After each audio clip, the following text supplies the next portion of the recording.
Well, good morning, boys and girls. I thought it's about time to do an update on what's going on in the garden. It's been a while. Uh, let's see here. Over there,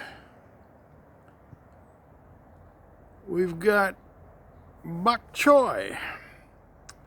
It's really trying to go to seed, so it's about time I'm going to harvest it here pretty quick. I have harvested a little bit of it along the way. The little guys are succulent and yummy. Now this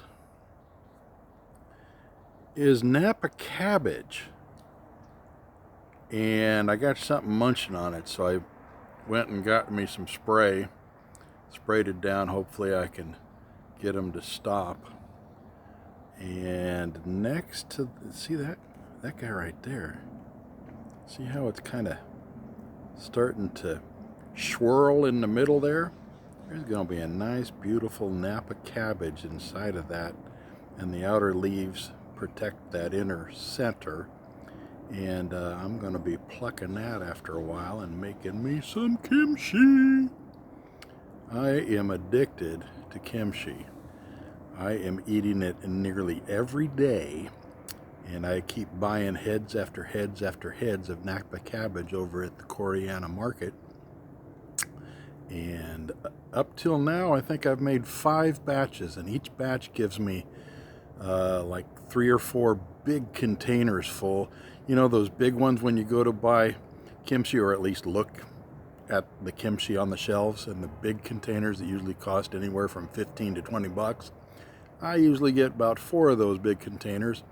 I eat the hell out of that stuff. Yummy. Anyway, next to that we got carrots. Carrots are coming along really well. I never did thin them out, so I'm probably an idiot, and they'll probably end up not as good as they could be, because if you space them, you get the bigger heads of, or not heads, but them sticky down into the soiled guys. Bigger. But I don't give a shit. I just like to watch things grow. So I'm going to leave it be, and I'm going to pull them eventually. And, dum-da-dum, we have new additions. See that guy right there? And that guy right there? And that guy right there?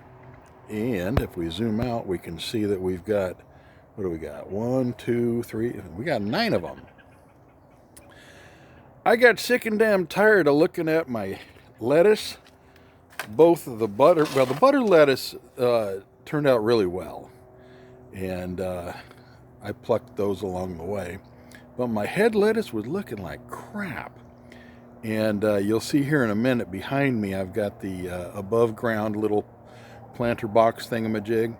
Had some spinach in it and some, I think they call it button lettuce. Something like that. And none of it was doing very good. Pissing me off. So I'm like, well, wait a minute, boys and girls. You're taking up some valuable real estate. I am going to pluck you out of there and put in stuff that I really like. So guess what these are? You guessed it. They are more Napa cabbage. Boys and girls, I am growing my own kimchi. Ta-da! Now, hang on to your socks. I'm going to turn around here, kind of be fast. Then you're going to get dizzy for a second, but I'm going to show you what I did over here. Dum, dum, dum, dum, dum. And in the middle, we've got my son's car that's sitting here waiting for the buyer. And, oh, almost fell. 3 more Napa cabbage. And, yeah, it's got more into the fall, so we've got leaves everywhere. Right down in here, I planted, I believe that's, excuse me, got a frog in my throat. This is Korean radish. And this is also Korean radish. And this is Korean radish. And this has leaves in it, is Korean radish.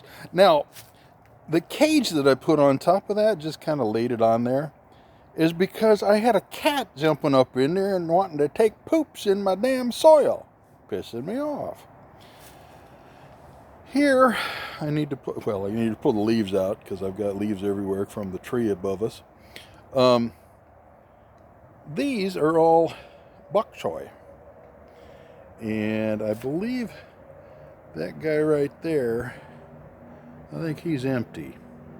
So that's kind of soil. And the goose is sitting there because that's another one.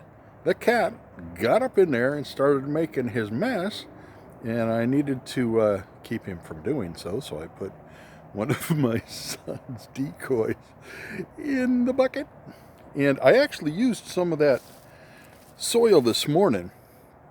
I've got some seedlings inside that I've started from seeds under the lights. I'm starting tomatoes, so I've used this as a bucket for soil, and I guess that one is another one. I forgot I had that one. Here is daikon. Look at that big old sucker. He's doing well. And over there in the back against the wall, that's also, I believe, daikon. And we've got a tomato cage holding up. Kind of scrawny looking, but my son wanted to try to do some berries. I'm not sure if they're blackberries or raspberries, but they're berries. And here, also being munched upon, I need to spray these again, are my broccoli. And they're still okay, but they're being munched on. And this here is the tail end of the pepper season.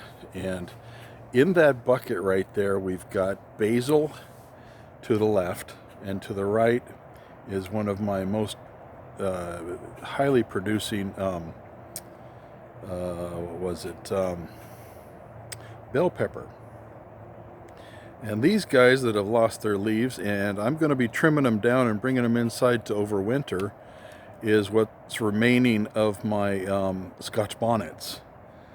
And this guy right here in the blue, no, not blue, but the bigger, is my ghost pepper. And it did wonderful. I got all kinds of them off of that.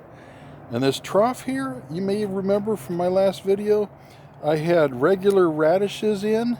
They tanked. So all I've got there is dirt and some leaves from the tree above us. By the way, this is the leaves from that big old tree right there.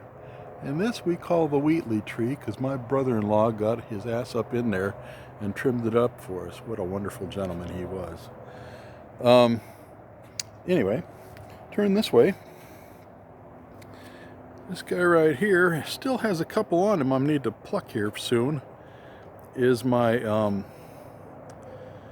habanero, and it did wonderful this year, but it's the tail end. It's dying, not dying off, but wanting to go dormant, so I'm going to probably trim it down and take it inside as well. And down in here in the one with the black cage was Serrano. It did wonderful. And to the left of it is another Scotch bonnet. And then this is my wife's hydrangea that I'm nursing, making sure that it stays alive, and we're going to put it out front here in the spring. And she likes it out in the front of the house, but it's not ready for that yet, so I'm kind of doctoring it. And then, of course, this is Gustav. He guards the garden. Here we have artichoke, and it's looking awesome. And one of these days it's going to shoot up right in the center there. It's going to shoot up a stalk that produces artichokes, and I think they only do one per plant. I'm not sure. I've never grown them before, but I'm sure looking forward to having me some artichoke. I'm going to have some melted butter or some mayonnaise, and yum, Going to eat the hell out of that. And then the scarecrow. He keeps us safe. You know, he lost his hat a while ago and had to go hunting him down. Got his hat back. We've got peas. And I need to get my butt out here and harvest, because it's got some, maybe you can see that hanging there.